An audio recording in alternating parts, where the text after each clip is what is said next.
that the office of Speaker is vacant. Order. The Honourable Chris Hipkins. I'm requested by Her Excellency the Governor-General to inform the House that it is Her Excellency's desire that the House should proceed to choose one of its members as its Speaker, and in accordance with Section 12 of the Constitution Act of 1986, present that person at Government House at 4 p.m. today for Her Excellency's confirmation. Honourable members, the House must now proceed to choose a Speaker. I remind members they are able to participate remotely and proxy votes may not be cast. If members participating remotely want to make a nomination, please type call into the chat. Are there any nominations? Mr Clerk. Dr Duncan Webb. I nominate Adrian Rurawhe for the office of Speaker. Mr Clerk. Barbara Edmonds. I second the nomination of Adrian Rurawhe for the office of Speaker. Are there any other nominations? There being no other nominations, I declare Adrian Rurawhe elected Speaker.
Kia whai kororea honore hareruia kia iho ngā mano tua uriuri whai o yo. Ki tonu te rangi me te whenua i te nui o tōna kororea. No reira tihei mauri ora. Ka te mihi atu au ki kiengi tūhei tia potatau te whero te tuawhitu me te kāhui ariki tēnā koutou rire hau Pāti Māori. Kia koutou aku hapu, aku iwi, tai atu ki taku wānui, tēnei ahau tuku mihi atu ki a koutou, tēnā koutou nau mai, hara mai, whakatau mai rā. Ki a koutou ngā mema hōnore o te whare o ngā māngai. Tēnei ahau tuku mihi atu ki a koutou, mō a koutou tautoko i ahau ki a tū hei manuhaka wā o te whare o ngā māngai. Tēnei te mihi ake ki a koutou katoa, tēnā koutou ka tira, kia ora mai tātou katoa. Honourable members, I'll put my speech aside, I think. Honourable members, you do me a huge honour in electing me as the Speaker of this House. And I want to thank every single one of you for the support that you have given me today, but also acknowledge the huge number of you who have encouraged me and to take up this role. To you, the Prime Minister, thank you for the opportunity to take on this role, and other members as well across the House who have given me that encouragement. I think it's really important that I state here today that I will carry on the long tradition of upholding the rights and privileges of this House. I think it's important that all of those rights are upheld and acknowledged, rights and privileges like freedom of speech. You are all the voices of all of the people that you represent, and it's important that their voices are heard. We may disagree with each other on both sides of the house, but it's really important that those voices are heard.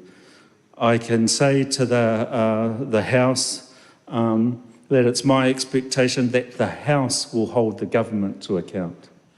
And I say to the Leader of the Opposition, party leaders, that I will do everything to ensure that you have the opportunity to hold the government to account. To the government, I say to you, my expectation is that you will be accountable. There are a number of mechanisms by which that can happen. I've had the huge honour of, since the end of last year, of presiding over question time on Thursdays. Probably something that has led me to this very day without me necessarily knowing about it. I have noticed a few things about question time that I think that could be improved. I think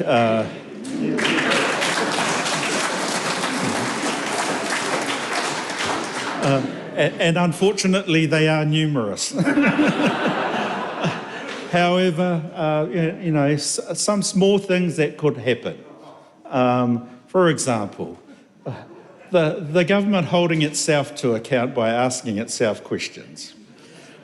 Some of those questions, the answers to supplementary questions, need to be a bit shorter and more succinct. I think I would encourage ministers, and it's quite interesting and a little bit puzzling actually, that the government sometimes end question times with significantly number of unused supplementaries. I think some of those supplementaries should be used in this way. Some of those answers should be cut down and be less speech-like and more succinct. And you could achieve that by asking more supplementaries. Failure to do so will see the opposition receive more supplementaries to do it.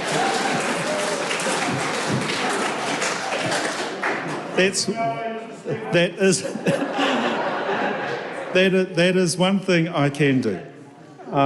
There are others as well. I'm probably going to leave it there. I think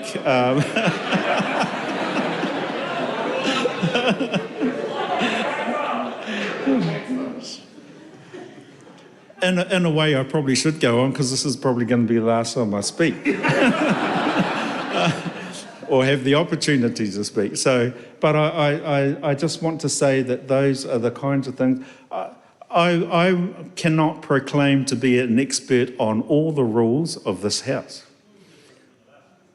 However, I believe that being fair is probably paramount. And for me, if it feels like it's out of order, it probably is. And if it feels that it's okay, it probably is. And I hope that as a House, we can collectively come to those understandings.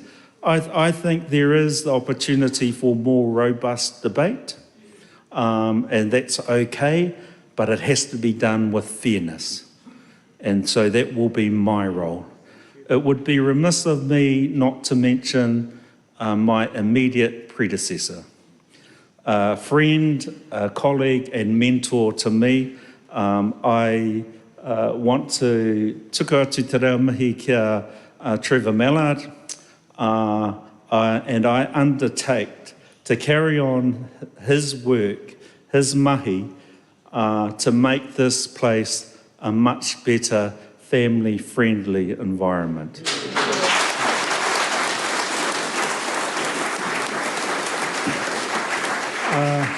Nō reira, e tika ana kia tuku atu te reo mihi anō, nō reira tēnā rā koutou, I nāia nei, ka tuku atu kia koutou te wānau, kia tuku mai te tihi waiata pai.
Mr. Speaker. The Right Honourable Prime Minister. Mr. Speaker-elect, mā te māngai o Ihoa, te māngai o te whare e tautoko. I begin with a phrase that will be close to home to you, Mr. Speaker-elect. Translated, it means, may the mouthpiece of Ihoa, the temple of Ratana, support and guide the mouthpiece of the House. I can't think of a better way to sum up the proud history and mana that you bring with you into this role, something we are all now privileged to be the benefactors of. It was a few years ago now that I remember having a conversation with our Speaker-elect about the possibility of taking on a role in the offices of the House. It was fair to say there was some hesitancy. In my mind, this was the first sign that you were perfect for the role. Since that time, the House has had the pleasure of seeing the many skills that you bring to this position. And I want to acknowledge the outgoing Speaker for the fact that he saw fit to ensure that you had the ability to sit in this House and preside over it and transition into the role that you now have. And there'll be an opportunity to pay tribute to the outgoing Speaker on another occasion. And while all of the skills that you displayed in this place during that time are valuable, I place great priority on your ability to perfectly balance a light touch and a firm hand. But perhaps the most prized asset of all in a Speaker is integrity. And that is the word that those closest to you would use to describe you as a person and now as a Speaker. Perhaps one of your colleagues, Minister Seo, said it best when he described you as, quote, a gentle giant, but also that you, quote, shouldn't be mistaken for anything else but firm, fair, and very considered. Everyone across this House knows, or will soon know, that there is an honesty and conviction of belief that the Speaker-elect applies to everything he does. I believe this House can be assured that there will be a fairness in the application of standing orders and consideration of procedures that enables all parties and their views to be considered with openness, transparency, integrity, and according to you, brevity, it sounds. The Speaker-elect also takes on this role having already demonstrated that he is a strong voice in Parliament for the people of Titai Hauauru, for Māori and for New Zealand. And of course, it is historic that in taking on this position, he becomes only the second Māori Speaker. I know your grandparents, Machu and Iriaka Ratana, and great-grandfather T.W. Ratana, would be proud, just as your Labour whānau are proud. And I can assure you, we will remain proud, no matter how many occasions we may be reprimanded by you. Congratulations, and we wish you well, Mr. Speaker-elect. Kia kaha te mana whakawā o te whare.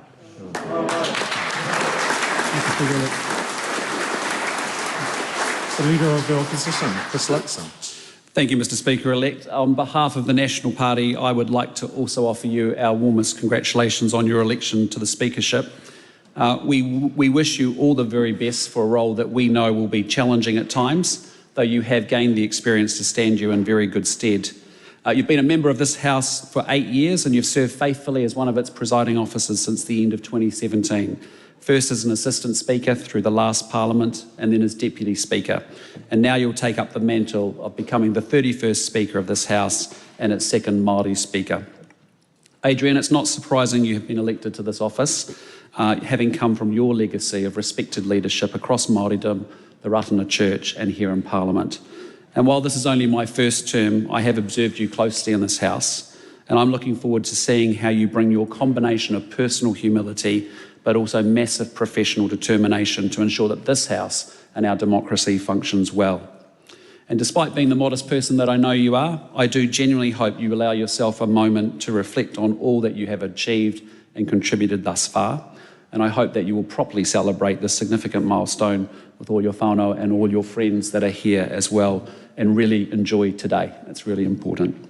We know that you will bring integrity, you'll bring balance and mana to the office of the Speaker, and we look forward to working constructively with you in the interests of fairness and upholding the dignity of this Parliament. And that is why we have never seen a need to propose an alternative candidate. Can I also acknowledge the Right Honourable Trevor Mallard and his contribution to Parliament over 3 decades as both a member and a minister. I think it's safe to say that he and I are fairly different.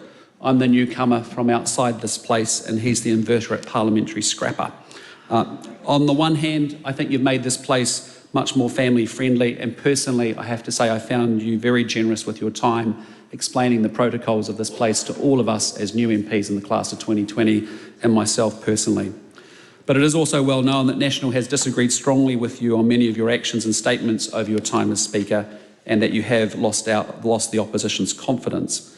But we would like to still acknowledge your service, and we are looking forward to seeing you put your renowned tact and deft diplomatic skills to good use in your new role, and we wish both you and the Irish nation very good luck. Mr Speaker-elect, congratulations to you once again. We wish you all the very, very best, and we are looking forward to working with you.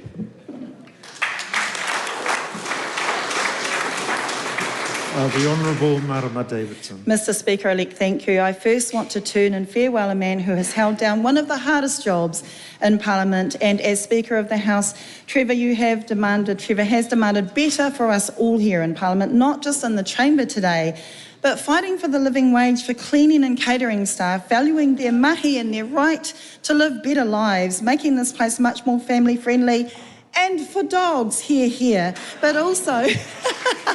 Thank you, Prime Minister. He's not been afraid to hold us to account, playing a key role in the Francis Review, the interventions which were absolutely necessary for ensuring this would become a safer place to work for us all. He's called the government out on late PWQs and pushed hard for the accountability of government at select committees. He's steered Precinct through the challenges of the COVID pandemic, setting up a virtual parliament, hooray, and operating with just skeleton staff here on staff. Mr Speaker-elect, I'd like to recall one of my favourite memories of Mr Trevor Mallard. Here in the House when I was a new MP, he slipped me a note, graciously slipped me a note from the clerk staff after I'd been here for a small wee while saying, Marama, you're a strong speaker, true for that by the way, but we really, you don't need to read from your notes. It would be really good if you could allow more freedom of speech in your debate in the House. And in your honour, Mr Trevor Mallard, I made sure that I would read every word of my speech in your part today. By the way, Mr Mallard, I had been in the House for 2 days when I got that note from you. Mr Mallard, farewell and good luck, and thank you for your incredible work. I turn to you now, e te Speaker-elect.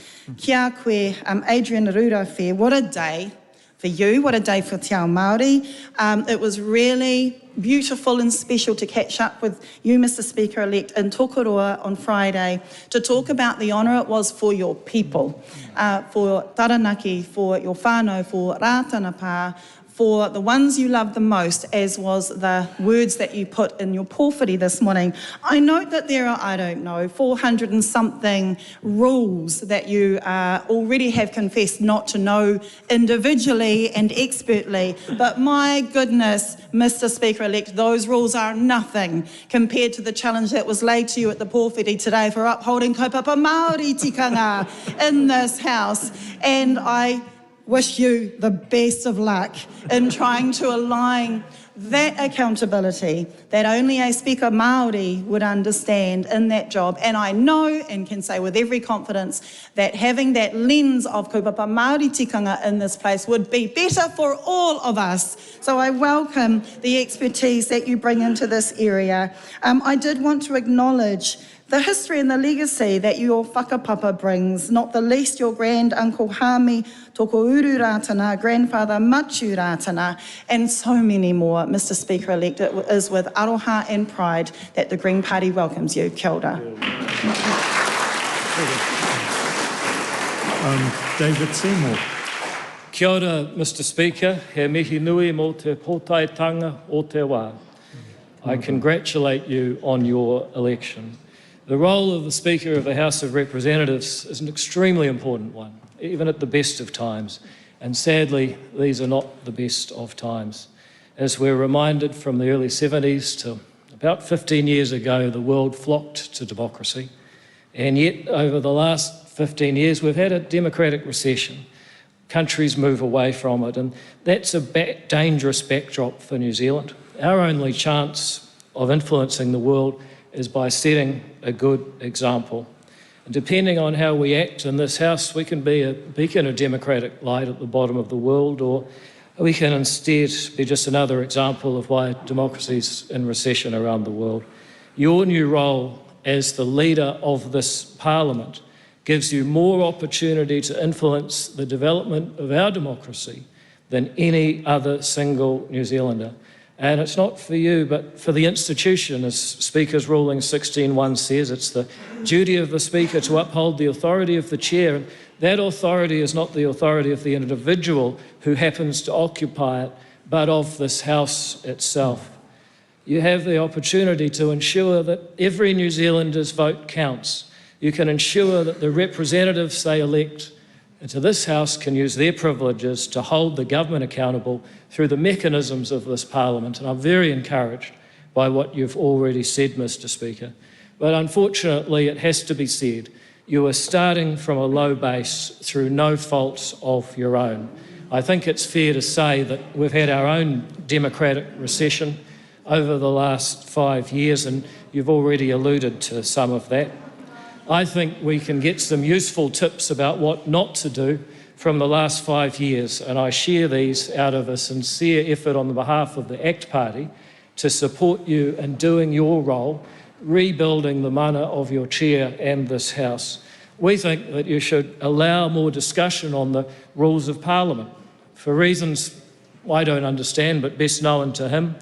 Perhaps underconfidence about the rules or a lack of humility. Your predecessor would not allow discussion of the rules in this chamber, instead asking that they happen behind closed doors in his office.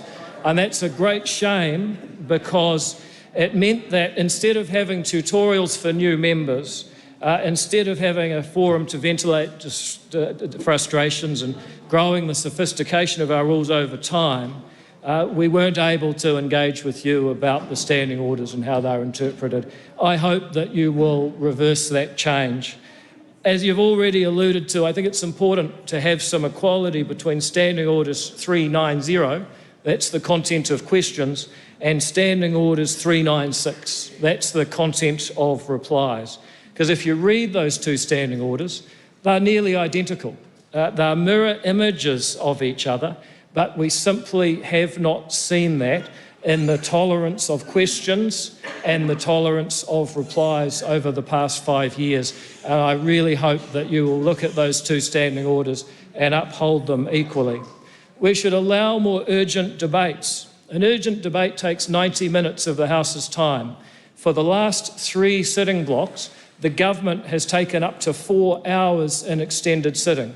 So we're able to have an extra 4 hours a week, but we don't have 90 minutes to discuss important events, because so often it's ruled not to demand the urgent attention of the House. Well, I think, for example, $2.1 billion spent by the taxpayer buying a bank that 6% of people have their mortgages with is something we could find 90 minutes, and I hope that you'll start a new tradition of publishing not only your rulings on whether we have an urgent debate, but also the letter that came along. I think it's important, and I'm sure you will do this, and I have great and sincere hope for you, your personality and mana, Mr. Speaker, that you'll rise above partisan politics and treat members with grace and respect. You know, when I was a sole and relatively junior MP, I was treated so badly by your predecessor that often senior members of his party came up to me and apologised for him. You'll face a similar dilemma with Gaurav Sharma, someone who you may have voted to expel from the Labour Party on Monday. You'll be responsible for upholding his rights tomorrow. And that is a very important distinction that brings into sharp relief the difference between being a partisan politician and the Speaker. And I have great confidence that you will do that well, Mr. Speaker, on behalf of the people of New Zealand. And in difficult times, breathe. People look to this Parliament for leadership, for a calm hand on the tiller. When crises strike, we're here to support you. Don't jump the gun. We want to see this Parliament's mana enhanced. Altogether, Mr. Speaker, you have an important job. at an important time with much damage, sadly, to undo. ACT's members are committed parliamentarians. We have often been deeply saddened by the way this important institution has been run down over the last 5 years. Nonetheless, we view today as a new day, and we stand ready to give you every assistance and support in your leadership of this great House. Thank you, Mr. Speaker. Michael Debbie Ngārewa Peka. Tēnā koe. Ki te kura. Kei te tuahau ki te mihi, ki te waka nui tō tūhau. Ki te waka tika ta kōrero I mua I a tātou. It's a huge honour to be here, to rise on behalf of Te Pāti Māori, to rise on behalf of the people, the whānau of Te Tai Hauauru, to congratulate you e te tungane, to congratulate your whānau, your iwi, your hapu, on your election as Speaker of the House of Representatives. Before anything else, I mihi to you as a whanaunga who sat there patiently and humbly listening to kōrero that wasn't about you. This moment is about you.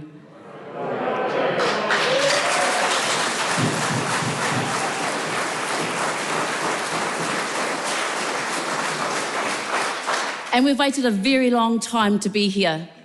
So I acknowledge you. I acknowledge our wakapapa. I acknowledge our whanaungatanga. I acknowledge your whānau who have fought, who have committed, who have sacrificed for you to be here today. I acknowledge the deep, strong connection and immense pride of Te Iwi Mōrehu here today. Your mahi, your āhua, have consistently demonstrated why you have been elected as Speaker. I remember when you were CEO of Ngāti Apa and you humbly showed that you can indeed, despite all concerns, cross the spheres of rangatiratanga and kāwanatanga to advance kaupapa as tangata whenua. We have always appreciated your grace, your mana, in which you operate as a leader. You prove that political progress, career promotion doesn't have to be, in fact, elections don't have to be about aggression, being ugly. Instead, you act with humility and dignity, just as your tupuna did. This is a huge day for Te Ao Māori. Your elevation to this role is only the second, as our Premier said earlier, the second time one of our own people have been in this position, one of the highest democratic roles in the country. And I recognise everything that it has taken to get you here. We tautoko your nomination, your selection, your election. The historical significance of today should not be understated. Nā tītoko waru me ngā poropiti te ara ki te rere a kāpuni. There is a path that was predetermined before your arrival, that is predetermined for all of us. And the significance of our mokopuna, of a māngai being elected as Speaker of the House aligns with the tohu we are seeing. We are positive, we are optimistic, we are seeing a revival of our reo, our tikanga. We're seeing a recognition of matariki. We're seeing a drive for constitutional transformation that point to a birth of an Aotearoa hou. We are seeing the kotahitanga of tangata whenua and tangata tiriti that truly lives up to the vision of Te Tiriti, a tiriti-based nation in the South Pacific. And I don't want to take away from what it is that you will have to do indeed I te ture and I te tikanga. I look forward to seeing what it is that you will bring into the House. Now finally, as the member least to be kicked out in this party,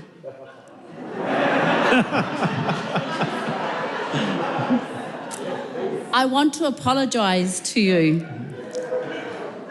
for other things that may happen that I have no control over.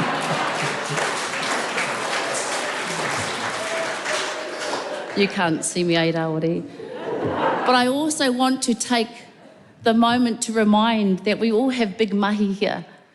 As those two in a party that have some of the largest Māori electorates to get around, as you two know, we will do our dances to serve our people outside and inside of the House. And that's open for critique from those who don't know what it's like to waka wanaunga, to turn up at kaupapa, to turn up to tangi, who get judged for whether we're in the house or out of the house. For you, e te tungane, e te māngai. We commit that we will serve and will work to our best of our ability and control to bring the dignity and decorum that you require in this house, and we will always be available for the moments that perhaps we need to be picked up on that as well. Nō reira, e te āhuatanga o tā tātou tūpuna ngamihi aroha, kei a koutou, kei a koe. Kia ora koutou katoa. Tutaku pere ki te hauauru, ko ua hau mele ko mere riki riki. Ko tohu kākahi te whiti o rongo mai, ko mere riki riki ko e rātana. Toi a mai te hauauru, ki runga pōne ke te kō tiriki rangi he honore he krore he maunga rongo ki te whenua e whakaro pai ki ngā tāngata katoa amin. E iwa e te kreiti te wairua tapu kia taunoki o manakitanga ki runga i tēnei o tātou maanga i tēnei rā.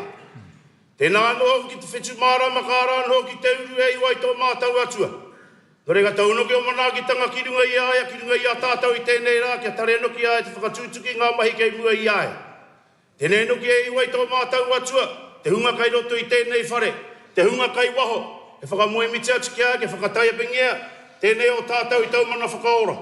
Hei ārai atu ngā whakawaenga o te ao a te kiku a te rewere. A te upoko ariki a te kiriweti me te porohai. A te whiu a te tangata iwa i tō mātau atua ki runga i aia. Kia nohoko koe te atua kai mua kai muri kai tētahi taha kai tētahi taha wai e ngā wā katoa. Tēnei noki mātau te ino e te kia koe, i runga i tingu a tau tamahiu kreiti tō mātau kai whakaora. Ko koe te atua e ora ne manana i ngā tau mutu ngā tuko kore. Kororia ki tō ingoa tapu. Amen. Amen. E kororia, hallelujah. Kia iho amanu, i te kau i ani i waira, o te mawai e tautoko mai, te aepa te o leka, tautoko te amai te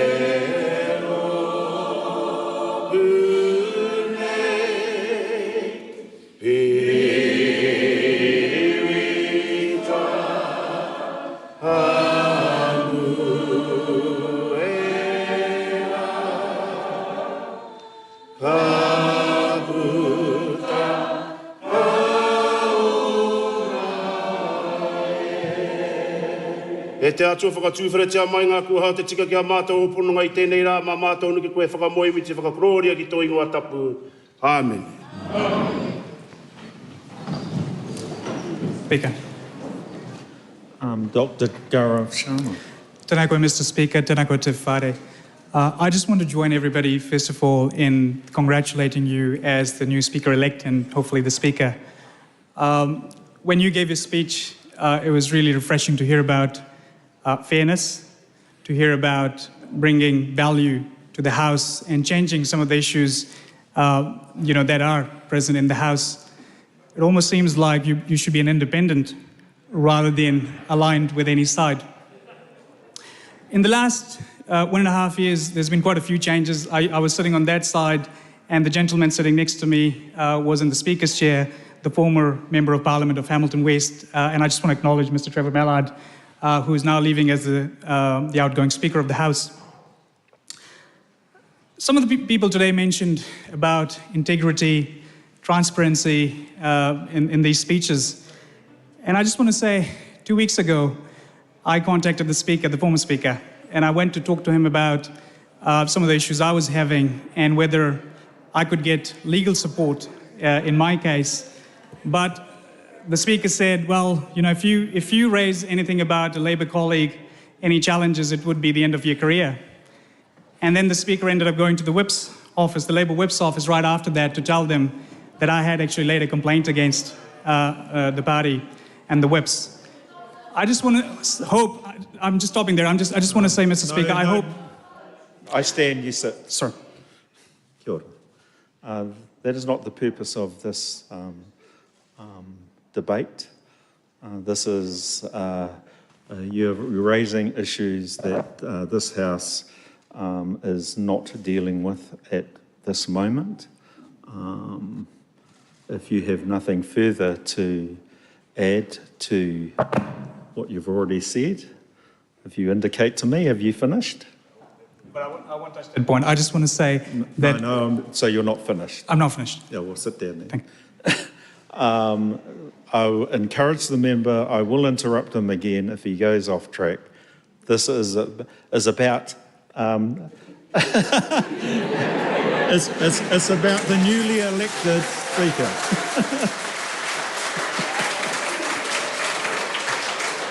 Thank you, Mr. Speaker. And I just want to say that I hope that you would be a neutral person as the Speaker of the House and would show the fairness that you've talked about and will listen to all members from across all sides. And that's all I hope for and wish for. And once again, just want to congratulate you on your new role as the Speaker-elect. Thank you.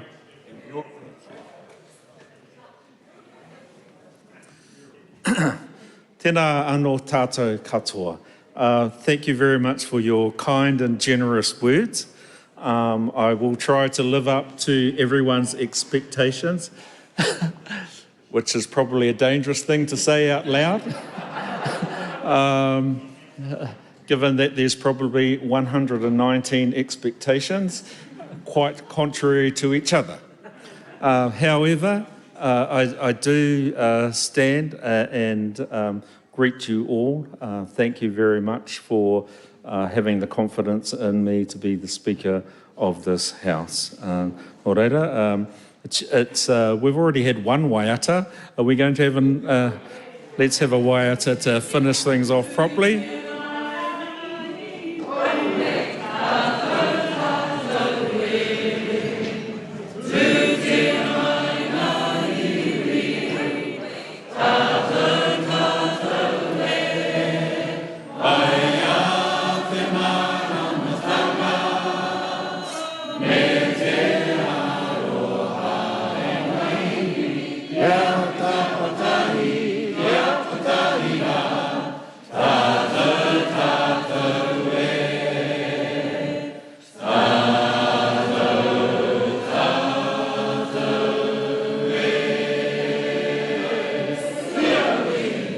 The House stands adjourned until 2 p.m. tomorrow.